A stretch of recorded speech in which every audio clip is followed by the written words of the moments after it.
वक्त मैं मौजूद हूँ लिंक के पुल के ऊपर।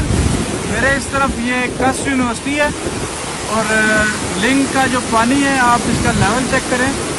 सामने जो DHA की दीवार है उसके साथ टच कर रहा है और इस तरफ से ये जो साइड है इस तरफ से भी ये पानी दीवार से टच हो रहा है। और यहाँ से अगर आप लेवल देखें पानी का तो लेवल जो है ये पानी का छोटे वाले पुल को ये टच कर चुका है। इस तरफ से भी देखें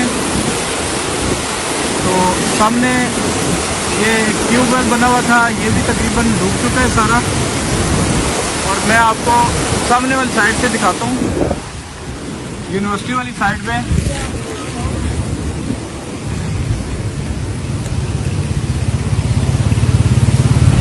यहाँ से अगर देखें आप तो ये यूनिवर्सिटी की ये दीवार है, इसके साथ टच है लेकिन इससे काफ़ी ऊपर है पानी फ़िलहाल। और ये इस तरफ से ये अफजल मैरिज हॉल की दीवार के साथ भी टच हो चुका है। तो ये जी ददोछा डैम खोला गया जिसकी वजह से पानी का लेवल जो है काफ़ी ऊपर आ गया और सामने दरिया सवां के साथ इसकी टक्कर होती है और दरिया सवां का भी जो पानी है वो काफ़ी उसका लेवल ऊपर आ गया है।